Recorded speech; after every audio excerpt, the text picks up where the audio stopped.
안녕하세요. 네, 저 옵저버블 주제로 발표하게 된 나석주라 하고요. 제가 제 발표 제목에 Rx라는 내용이 없긴 한데 사실 오늘 제가 얘기할 얘기들이 RxJS랑 그리고 리액트 프로그래밍과 깊게 연관되어 있어요. 그래서 저는 RxJS 중에 뭐 주요 구성 요소 중 하나인 옵저버블에 대해서 좀 자세히 소개드리고 그리고 RxJS로 실제로 어떻게 비동기 프로그래밍을 할 수 있는지 얘기해 보려고 합니다. 네, 우선 제 소개를 드릴게요. 토스를 만드는 비바 리퍼블리카에서 프론트엔드 개발자로 여러 웹 제품들을 만들고 있고요. 네, 앵귤러를 좋아하지만 주로 현실적인 이유로 리액트를 다루고 있습니다. 그리고 요즘 웹테크와 그리고 오픈소스에 관심이 많습니다. 네, 오늘 얘기할 내용을 크게 구분하면 다음과 같은데요. 네, 오늘날 JS에서 많이 사용하는 그런 프로미스가 비동기 처리에서 어떤 한계를 가지고 있는지 좀 살펴보고 더 깔끔하게 비동기를 처리할 수 있는 옵저버블에 대해 소개하려고 합니다. 그리고 옵저버블을 사용할 수 있는 RxJS라는 라이벌을 이용해서 실제로 어떤 식으로 비동기 프로그램을 하는지 예제를 들어가며 얘기할 생각이고요. 그리고 마지막으로 좀 더 약간 더 RxJS를 활용할 수 있는 방법에 대해서 얘기하려고 합니다. 다들 아시다시피 자바스크립트는 싱글 스레드 기반으로 작동하기 때문에 동식성을 확보하기 위해서 비동기 프로그램이 필수인데요. 보통 웹에서 처리하는 비동기들은 뭐 이런 것들이 있을 겁니다. 뭐 UI 인터랙션을 위해 도미 이벤트를 처리한다든지, 뭐 비동기 통신을 위해 AJAX를 뭐 요청해서 응답을 받는다든지, 아니면 웹 애니메이션, 뭐 시간 관련 등, 뭐 웹소켓 워커 등 이런 것들이 많지만 뭐 되게 필수적일 수 있는 그런 것들을 웹 개발에 필수적일 수 있는 것들을 비동기로 처리하고 있습니다. 네, 보통 비동기를 처리할 때 가장 기본적인 방법 중 하나는 콜백인데요. 뭐 예를 들어 사용자가 버튼을 클릭했을 때 무언가를 하고 싶다 하면 이렇게 콜백 함수를 인자로 넘겨서 실제 클릭 이벤트가 발생했을 때 콜백이 실행되도록 처리할 수 있습니다. 콜백은 근데 문제가 콜백 캐리 일어나기 쉽다는 건데요. 되게 로직이 복잡해지면 콜백을 중첩해서 쌓기 때문에 코드가 쉽게 더러워질 수 있고 읽기도 힘들 수 있습니다. 프로미스는 어떨까요? 프로미스 같은 경우는 미래의 완료 또는 실패된 값을 다루는 인터페이스인데 then이라는 메서드를 이용해서 이렇게 연속적으로 비동기 값을 다룰 수 있죠. 또 프로미스는 표준 스펙인 덕분에 인터넷 익스플로러를 제외한 대부분의 모든 브라우저에서 바로 사용할 수 있고요. 그리고 뭐 어싱크 펑션이나 어싱크 이터레이션 같이 이렇게 좀 더 확장할 수 있는 그런 신텍스도 가지고 있습니다. 근데 프로미스에도 한계가 있는데요. 두 가지 정도 얘기하려고 합니다. 먼저 프로미스는 취소가 불가능하다는 점인데요. 아시다시피 프로미스는 한 번 실행하면 무슨 짓을 해도 멈출 수가 없죠. 비동기 작업이 끝나면 성공 또는 실패의 그런 불변 상태만을 가지고 어떠한 일이 일어나도 미래의 값을 보장하는 역할을 합니다. 네, 취소가 필요한 경우가 있어요. 왜냐하면 뭐 필요한 비동기 작업을 뭐 요청하고 뭐 취소가 필요할까 이렇게 생각을 할 수 있는데 예시로 오토컴플리트가 있어요. 오토컴플리트 같은 경우는 입력값에 따라서 뭐 추첨 검색어나 이런 것들을 AJAX 요청을 해서 화면에 표시하는 그런 UI인데요. 구글 홈페이지에 들어가면 쉽게 볼 수 있죠. 그래서 왜 오토컴플리트에는 취소가 필요하냐면 예를 들어 사용자가 처음에 앵귤러를 입력했어요. 그리고 앵귤러에 대한 검색 결과를 보려고 하는데 그러면 이제 AJAX 콜을 때리겠죠? 그런데 이 응답이 오기도 전에 사용자가 리액트라는 검색어를 다시 입력했어요. 그러면 리액트 입력에 대한 AJAX 요청을 또 하게 되겠죠? 근데 여기서 이전 앵귤러 입력에 대한 AJAX 요청을 취소를 안 하게 돼버리면 예를 들어 리액트의 그 요청이 먼저 오게 되면 그 요청 값에 따라 화면에 결과를 그려주게 됩니다. 그런데 뒤늦게 앵귤러 입력에 대한 AJAX 요청이 응답하게 되고 그리고 화면에는 앵귤러에 대한 그런 검색 결과가 표시되겠죠. 즉 최종적으로 사용자는 리액트를 입력하는데 앵귤러의 검색 결과를 보게 되는 거예요. 네, 이게 절대 앵귤러가 느려서 이런 건 아니고요. 네, 저 앵귤러 굉장히 사랑하는 개발자입니다. 네, 그래서 오토컴플리트 같은 경우는 이전 AJAX 요청을 취소하는 그런 기능이 필요합니다.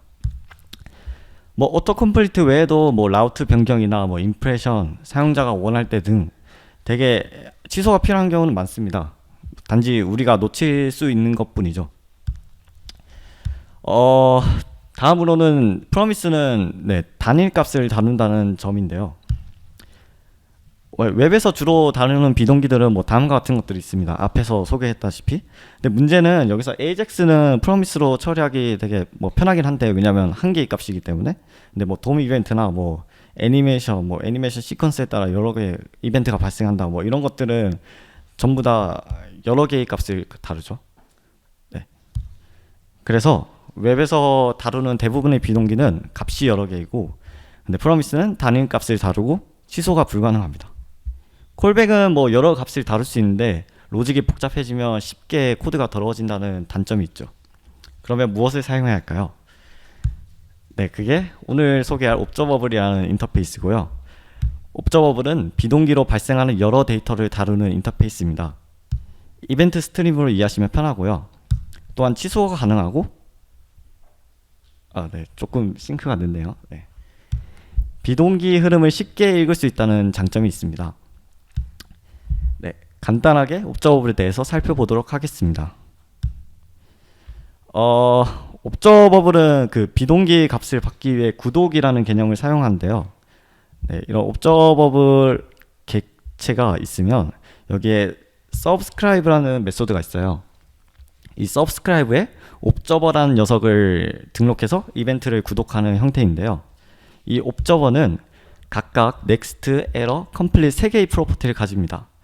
각각 콜백이고요. next의 경우는 다음에 받을 값을 받는 콜백이고, error 같은 경우는 에러를 받는 애, complete은 이 옵저버블이 끝났을 때 호출되는 콜백입니다. 또는 옵저버라는 인터페이스 말고 그냥 3개의 인자로 그 각각 첫 번째, 두 번째, 세 번째로 이렇게 next, error, complete 콜백을 넘길 수도 있고요. 모두 옵셔널한 값입니다. 옵저버블을 더 이상 구독하고 싶지 않으면 구독을 취소할 수 있습니다. subscribe 메소드를 호출하면 subscription이란 그 인터페이스가 반환되는데, 그 subscription에 unsubscribe를 호출하면 구독이 취소됩니다. 이제 옵저버블을 생성하는 방법은 new 연산자를 이용하면 되는데요. 이제 컨스트럭터로 넘기는 파라미터가 생성함수입니다. 이 생성함수에서는 subscriber라는 인자를 받아 구독자에게 어떻게 이벤트를 전달시킬지 로직을 작성하게 되는데, 예시로 이 옵저버블은 구독자에게 0, 1, 2 값을 보내고, 그리고 더 이상 보낼 값이 없어서 옵저버블을 컴플릿 시킵니다. 그러면 이 옵저버블을 구독하게 되면 이렇게 next, complete 콜백을 등록하면 값이 이렇게 콘솔에 찍히는 것을 확인할 수 있어요. 옵저버블에서 오류 처리할 때는 이제 에러 콜백을 이용하는데요. 네, 다음과 같이 옵저버블을 생성시키고 값을 next로 여러 개 보내다가 중간에 에러를 보낼 수 있어요. subscribe 구독자에게 에러를 전달시킬 수 있는데, 이렇게 옵저버를 만들고 구독을 시키면 값이 0, 1, 2까지 왔다가 에러가 발생하고, 에러 값을 에러 콜백을 호출시키고 옵저버블이 종료됩니다. 중요한 점이 옵저버블은 오류가 발생한 이후에는 더 이상 흐르지 않는다는 점입니다. 그리고 옵저버블 생성할 때 그 옵저버블 구독하고 구독 취소 시에 그 실행할 수 있는 클린업 펑션이라는 게 있는데요. 그냥 옵저버블을 생성시킬 때 리턴 값을 함수로 반환하면 이게 클린업 펑션이 됩니다. 예를 들어 이 코드 같은 경우는 구독 취소 시에 저런 콘솔 로고에 클린업이란 걸 찍게 하는 코드인데요. 그래서 옵저버블을 subscribe 하고 구독을 취소하면 이렇게 클린업이 호출되는 것을 볼 수 있습니다. 네, 이 클린업 펑션은 뭐 이벤트 리스너나 뭐 AJAX를 중단시킬 때 그럴 때 사용하면 되게 편합니다. 그 외에도 뭐 array of나 array from처럼 쉽게 옵저버블을 생성할 수 있는 유틸리티가 있는데요. 예를 들어 옵저버블 of 같은 경우는 입력받은 인자로부터 옵저버블을 이렇게 한 개씩 생성하고요. 옵저버블 from 같은 경우는 이터러블이나 다른 옵저버블로부터 새로운 옵저버블을 생성시킵니다. 옵저버블의 큰 파워라 해야 그 가장 강력한 점 중 하나가 컴포저블 하다는 점인데요. 옵저버블을 합성하여 다른 옵저버블을 쉽게 변환시킬 수 있습니다. 예를 들어 다음과 같이 트랜스폼이라는 함수를 만든다 치면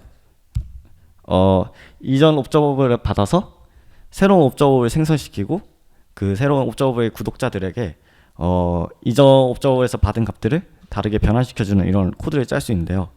예를 들어 여기 같은 경우는 넘버 타입의 이벤트를 받아서 스트링으로 바꿔주는 그런 컴포지션 펑션입니다. 이제 이 컴포지션 펑션을 이용해서 옵저버블을 변환시켜주면 다음과 같이 값이 바뀌는 것을 확인할 수 있습니다. 컴포지션 펑션을 프로토타입에 등록하면 체인어블하게 만들 수 있는데요. 예시로 옵저버블 프로토타입에 맵이라는 함수를 만들어서 이런 식으로 코드를 작성하면 체인어블하게 쓸 수 있죠. 옵저버블이 컴포저블 하다는 건 정말 큰 장점인 게 되게 비동기 흐름을 쉽게 제어할 수 있다는 점이에요. 예를 들어 뭐 버튼이 더블 클릭 이벤트를 구현하고 싶다 그러면 뭐 DBL 클릭 이런 뭐 이벤트를 받을 수도 있는데 그냥 클릭만을 이용해서 구현한다 치면 뭐 이런 식으로 작성할 수 있을 거예요. 옵저버블 없이. 되게 흐름이 어떻게 간지 이해하기도 힘들고 뭐 여기저기서 뭐 값을 뭐 참조하고 되게 제어의 흐름이 좀 남잡하죠. 근데 옵저버블 이용하면 이렇게 간단하게 짤 수 있습니다. 이게 단순히 코드가 짧아지는 게 아니라 되게 비동기 흐름을 선언적으로 작성해서 한눈에 볼 수 있다는 점인데요. 네, 이렇게 이벤트가 위에서 아래로 흐르는 느낌으로 되게 선언적으로 볼 수 있습니다.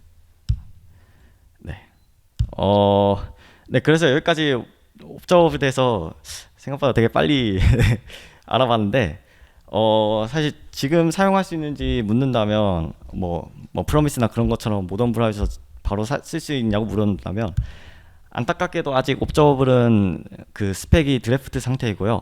현재 TC39 프로포셜의 스테이지 1으로 있습니다. 사실 처음 발의된 지 지금 한 4년째 지났는데 아직 스테이지 1인 거 보면 좀 표준 스펙으로서의 승격은 포기하는 게 빠르지 않을까 이렇게 생각이 들긴 하는데 표준 스펙이 아니더라도 저희는 라이브러리를 쓰면 되죠. 네, RxJS 라이브러리 이용하면 지금 바로 옵저버블을 사용할 수 있고요. 이 RxJS 라이브러리는 옵저버블에 대한 구현체를 제공하고 그리고 아까 보셨던 컴포지션 및 뭐 생성 유틸리티 그런 함수들을 제공하는데 RxJS에서는 이런 유틸리티들을 오퍼레이터라고 명명하고 있습니다. 또 앞에서 옵저버블 소개할 때 되게 컴포지션 하는 코드에서 그 컴포지션 할 때마다 새로운 옵저버블을 생성시켰는데 이렇게 하면 그 오퍼레이터를 쓸 때마다 새로운 옵저버블이 생길 거잖아요. 그럼 되게 성능적인 이슈가 있을 텐데 RxJS에서는 오퍼레이터를 쓸 때마다 옵저버블을 재활용하면서 성능적인 이슈를 줄였습니다. 그리고 스케줄링이라는 걸 지원하는데 이거는 끝에서 짧게 설명드리도록 하겠습니다. 네, 그래서 RxJS를 사용하면 뭐 공식 스펙 외에도 몇 가지 생성 유틸리티를 사용할 수 있는데요. 뭐 of나 from 같은 경우는 뭐 동일한데 from은 이제 프로미스에서도 이제 옵저버블로 변환할 수 있는 그런 확장성이 보장돼 있고 뭐 그 외에도 인터벌 값을 옵저버블로 변환해주는 유틸리티라든지 아니면 AJAX 요청을 옵저버블로 변환해주는 거라든지 또는 DOM 이벤트를 옵저버블로 변환해주는 from 이벤트 같은 것들이 있습니다. 이런 옵저버블을 생성해주는 유틸리티 외에도 정말 수많은 오퍼레이터들이 있는데요.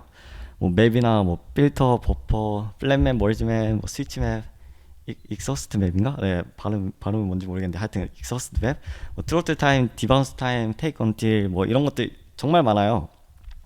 그리고 여기 적힌 거 외에도 되게 공식 문서 가보면 수십 개의 오퍼레이터들이 있는데 그래서 웬만해서는 직접 구현할 필요가 없어요. 그래서 그냥 로데시 쓰는 것처럼 그냥 가져다 바로 쓸 수 있습니다. 이제 RxJS에서는 그 옵저버블 컴포지션을 할 때 파이핑이라는 개념을 사용하고 있는데요. 예전 5.5.0 버전 이전에는 아까 앞에서 예제 코드로 보인 것처럼 프로토타입을 확장해서 사용하고 있었어요. 그래서 프로토타입을 확장하니까 다음 위 코드처럼 체인어블하게 작성할 수 있죠. 그런데 5.5.0 버전 이후부터는 TC39 스펙과는 조금 다른데 파이프라는 메서드를 추가해서 옵저버블에 그래서 인자로 여러 오퍼레이터들을 받는 형식으로 바뀌었습니다. 왜 이렇게 변경됐냐 하면요, 프로토타입을 확장하면 문제가 좀 많아서인데요. 일단 먼저 프로토타입은 글로벌하고 또 트리 쉐이킹이 힘든 점이 있습니다. 그래서 RxJS 팀에서는 그냥 코드의 가독성이 조금 떨어지긴 하는데 그래도 프로토타입을 사용하지 않는 방향으로 움직인 것 같습니다. 이렇게 제가 굳이 이렇게 이거에 대해 설명드린 이유는 이제 바로 다음 장부터 RxJS로 예제를 짤 건데 갑자기 코드가 파이프를 써버리면 헷갈릴 수도 있을 것 같아서 미리 말씀드리고요. 그럼 이제 실제로 RxJS를 이용해 비동기 프로그램을 해볼게요.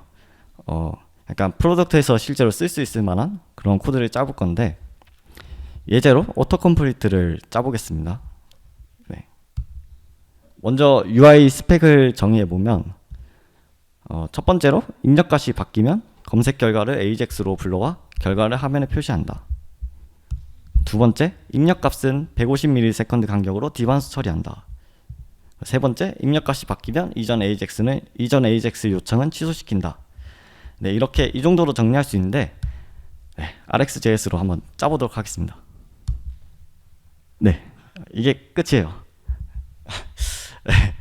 네, 바로 보시면 이해가 안 되죠. 네, 뭐 몇 줄 안 된다는 점은 좋은 것 같긴 한데 코드가 이해 안 될 거예요. 그래서 제가 좀 더 이 코드가 대체 이벤트들을 어떻게 처리하는지 그림으로 조금 설명을 드리겠습니다. 저는 마블 다이어그램이라는 신텍스를 이용할 건데요. 이 마블 다이어그램은 옵저버블의 흐름을 좀 더 쉽게 표현할 수 있는 신텍스입니다.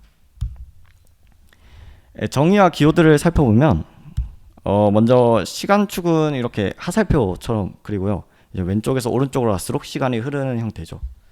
그리고 각각의 이벤트 값은 뭐 다음 값 같은 경우는 동그라미로, 오류가 발생하면 X 표시, 이제 옵저버블이 끝났다 하면 짝대기를 표시해서 옵저버블을 이벤트를 표현할 수 있고요. 이걸 이용해서 옵저버블을 표현하면 뭐 예를 들어 시간에 따라 값이 이렇게 차례대로 오다가 끝나는 형태. 네, 이런 옵저버블이 하나 있을 수 있고 또는 값이 오다가 오류가 발생해서 종료되는 옵저버블을 그릴 수 있습니다. 네, 첫 번째로 맵 오퍼레이터인데요. 이 맵 같은 경우는 어레이에 있는 맵이랑 비슷해요. 그 입력받은 값을 다른 값으로 변환해주는 그런 오퍼레이터인데요. 아까 앞서 예제에서 썼던 코드에서는 그 키보드 이벤트 값을 이벤트 타겟의 밸류 값으로 바꿔주는, 그러니까 인풋 밸류로 바꿔주는 그렇게 쓰고 있고요. 다음으로 디바운스 타임인데 제가 여기 애니메이션 넣으려다가 말았어요. 되게 표현하기 힘들더라고요. 이 디바운스 타임을 대체 어떻게 그려야 될까 생각해봤는데 이 왼쪽 아래에 이 빨간색 줄이 이 150ms 간격으로 이해하시면 편한데 이제 디바운스 같은 경우는 입력값이 발생할 때마다 가장 최근의 값을 디바운스 처리해서 에밋해주는 그런 오퍼레이터입니다. 그래서 여기 A, B, C, D, E 이렇게 값이 각각 전달되는데 이제 150ms 간격으로 디바운스 처리하면 A, 그 다음 D, E 이렇게 정제돼서 반환되는 것을 알 수 있고요. 이제 다음으로 스위치 맵인데 스위치 맵 같은 경우는 이 바깥의 옵저버블 아우터라고 이제 변환해주는 옵저버블을 이너 옵저버블이라 하는데 옵저버블을 다른 옵저버블로 교체해주는 오퍼레이터예요. 그래서 위 코드에서는 이제 입력값이 이벤트로 전달될 때마다 AJAX 콜을 하는 다른 옵저버블로 변환해주는 코드이죠. 네, 이걸 다이어그램으로 표시하면 이렇게 입력값이 A일 때 뭐 예를 들어 AJAX 요청해서 뭐 사과를 불러온다 뭐 이런 식으로 다른 옵저버블로 교체할 수 있습니다. 네, 스위치 맵이 근데 하는 기능, 또 다른 기능 중 하나가 이전 이벤트가 발생했을 때 다른 이전 이너 옵저버블을 취소할 수 있는 기능인데요. 예를 들어 아우터 옵저버블에서 B라는 값이 전달돼서 AJAX 콜을 한 이너 옵저버블로 바꾸는데, 여기서 옵저버블이 끝나기도 전에 다른 C 값이 전달되면 이 이전 B 값에 해당하는 이너 옵저버블을 취소시켜요. 그리고 C 값에 해당하는 이너 옵저버블을 교체하죠. 이런 식으로. 네. 네, 즉 이전 값에 대한 그런 AJAX 요청이 취소되는 형태라서 되게 오토 컴플리트 같은 UI에 쓰기에 되게 적합한 오퍼레이터입니다. 근데 위에 코드를 보면 조금 의문이 들 수 있는 게 이 AJAX 콜에 대한 옵저버블에 캐치 에러라는 오퍼레이터를 쓰고 있는 것을 보실 수 있어요. 이걸 왜 쓰냐면 이제 스위치 맵에서 이너 옵저버블이 이렇게 가다가 오류가 발생해 버리면 다음 아우터 옵저버블로 오류가 전달되고, 네, 옵저버블이 종료되겠죠. 즉 이너 옵저버블에서 에러가 발생해 버리면 아우터도 같이 죽어버리는, 네, 그런 문제점이 있어요. 네, 그래서 뭐 이건 되게 예상치 못한 뭐 버그를 발생시킬 수 있는데, 뭐 예를 들어 오토 컴플리트에서 입력을 하다가 뭐 갑자기 네트워크가 끊겨버려 가지고, 네, AJAX 콜에 실패한 거죠. 그러면 이제 오류가 발생하고 옵저버블이 종료되는데, 근데 갑자기 다시 네트워크가 연결이 돼서 AJAX 콜을 할 수 있게 되면 옵저버블이 종료되었기 때문에 정상적으로 입력값이 요청되지 않는 것을, 네, 그런 버그를 발견할 수 있어요. 그래서 아우터를 죽지 않게 살릴 필요가 있는데, 이때 캐치 에러라는 걸 사용합니다. 캐치 에러 같은 경우는 이렇게 옵저버블에서 그 오류가 발생했을 때 다른 안전한 옵저버블로, 네, 교체보다는 약간 다시 변환해주는 그런 오퍼레이터인데요. 여기서 스위치 맵을 쓴 이너 옵저버블에서 오류가 발생하면 거기에 캐치 에러를 걸어서 다른 옵저버블로 이렇게, 네,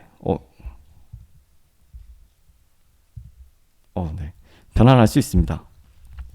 네, 그래서 중요한 점은 캐치 에러를 아우터가 아닌 이너 옵저버블에다 걸어줘야 되는 점인데요. 왜냐하면 아우터에 이렇게 왼쪽 코드와 같이 건다 해도 이너에서 오류가 발생하면 아우터가 핸들링하고, 그래도 그 다음에 뭐 옵저버블이 살아는 있지만 다른 입력값을 못 받게 되겠죠. 그래서 이런 식으로 이너에다가 캐치 에러를 걸어줘야 됩니다.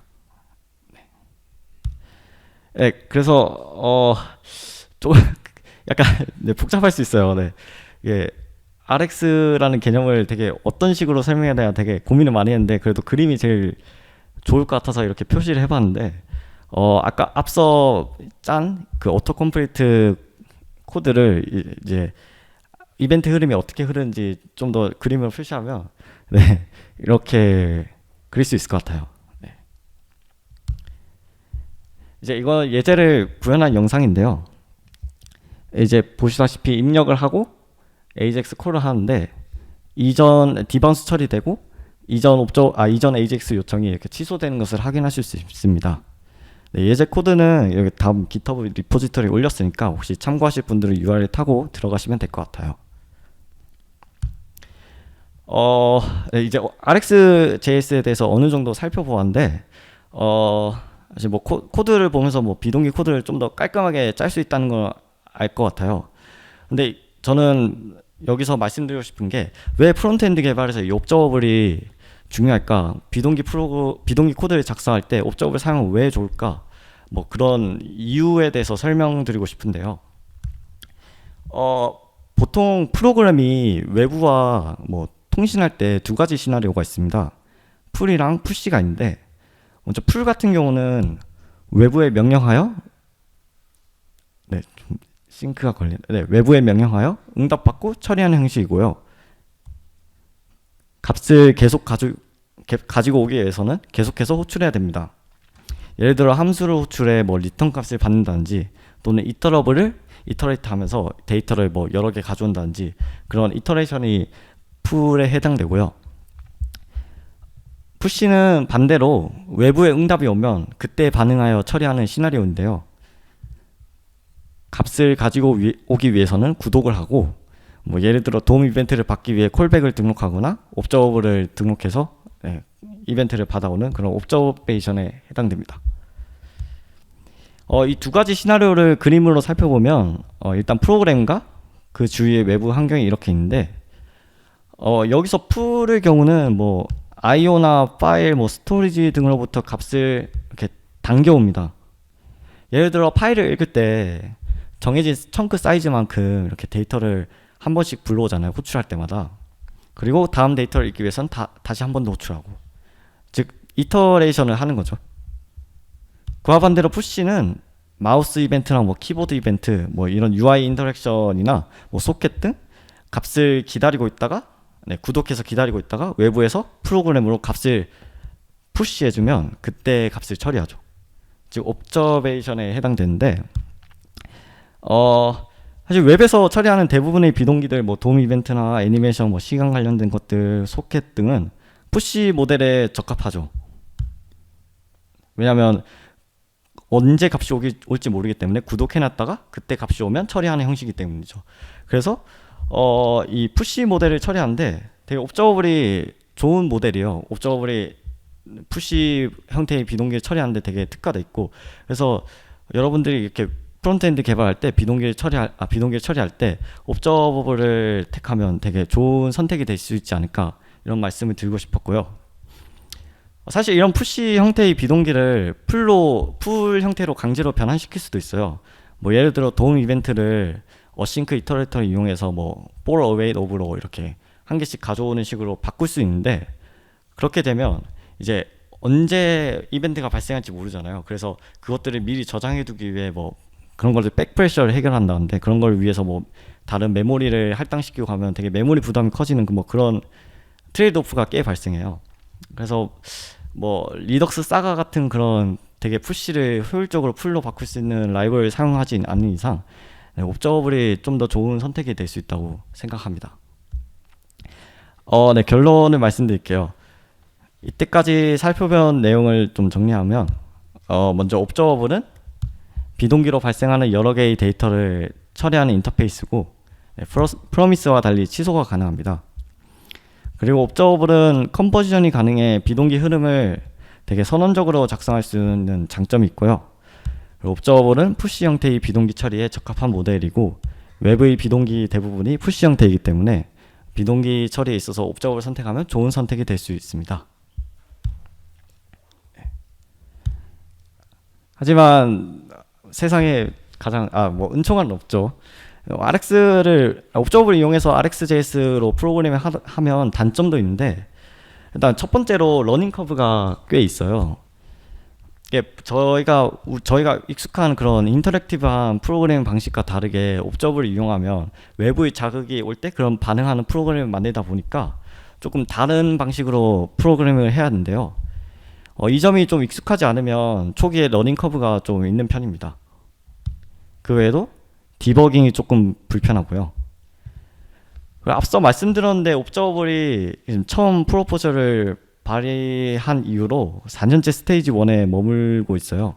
그래서 뭐 여기에는 여러 이유가 있겠지만 뭐 저는 개인적으로 API가 좀 명료하지 않다는 점이 단점으로 생각하고, 최근 이에 대한 논의가 GitHub에서 활발히 이루어지고 있는데 네, 관심 있는 분들께서 한번 참고하시면 좋을 것 같아요. 네, 여기서 끝은 아니고요. 네, RX로 좀 더 활용할 수 있는, RX를 사용해서 좀 더 활용할 수 있는 그런 방법을 두 가지 정도 말씀드리려고 해요.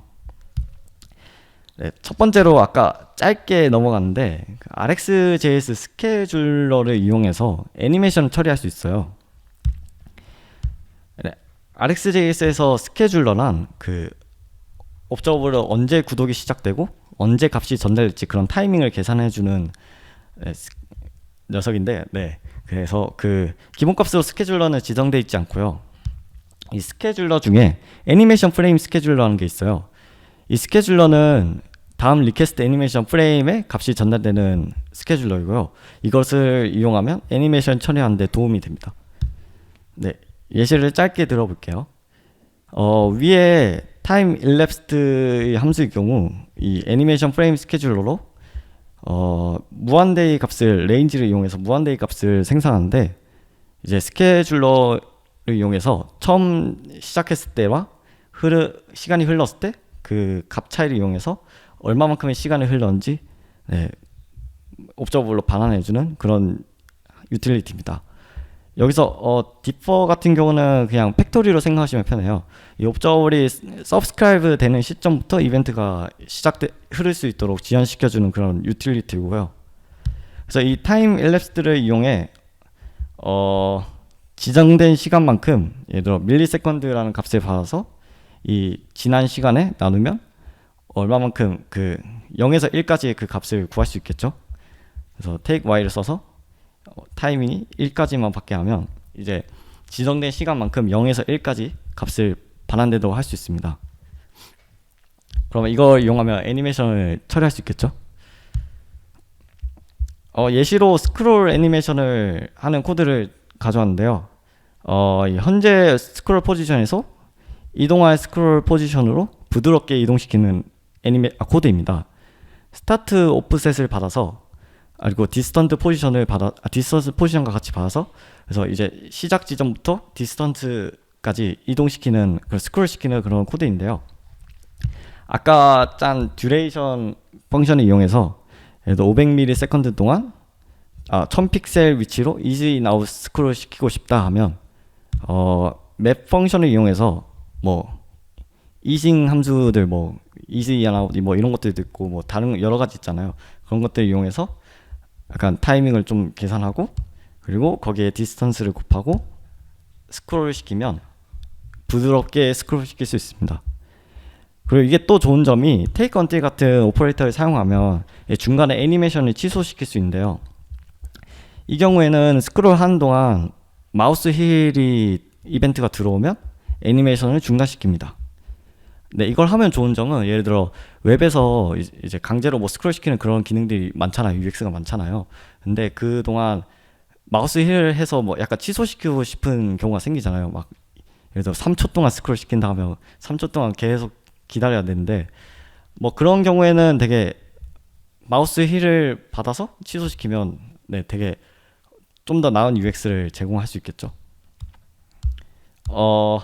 그걸 적용시킨 영상인데 사실 이게 영상으로 봐서 조금 어색할 수 있어요. 이게 어떤 식으로 작동하는 거면 저 밑에 있는 화살표 버튼을 누르면 그 하단으로 이동시켜요. 근데 이때 마우스 힐 이벤트를 받으면 중간에 취소시키는 스크롤 취소시키는 그런 예제입니다. 네, 영상이라 잘 안 느껴질 수도 있는데 혹시 저 URL 타고 들어가시면 직접 확인하실 수 있으니까 한번 관심 있으셔서 확인하시면 될 것 같고요. 두 번째로 ES 넥스트에 제한된 파이프라인 오퍼레이터에 대해 설명하고 싶어요. 이게 무엇인지 간단하게 설명드리면 이렇게 더블 세이, 뭐 캐피탈라이즈, 익스클레임 뭐 이런 함수들인데 이거를 가지고 조합해서 결과값을 받고 싶으면 이게 약간 중첩된 형태로 함수를 호출해야 돼요. 근데 파이프라인 신텍스를 이용하면 이 밑에처럼 그 짝대기하고 이렇게 오른쪽인가? 이걸 이용해서 깔끔하게 연속적으로 함수를 호출할 수 있습니다. 이제 이걸 옵저버블에도 적용시킬 수 있는데 뭐 프로토타입을 확장시켜서 체인업을 사용하는 것처럼 그냥 파이프라인 신텍스를 이용해서 함수에 옵저버블을 넣어주고 그 다음 옵저버블을 다시 또 다른 함수에 넣어주는 식으로 뭐 RxJS에서 별도로 만든 그런 파이프 메소드 없이 쉽게 파이프라인 신텍스를 이용해 깔끔한 코드를 작성할 수 있습니다. 뭐 이것도 개인적으로 제가 기대되는 프로포저이기도 한데 현재 스테이지 1이라는 점이 되게 아쉽습니다. 네, 제 발표는 여기까지고요.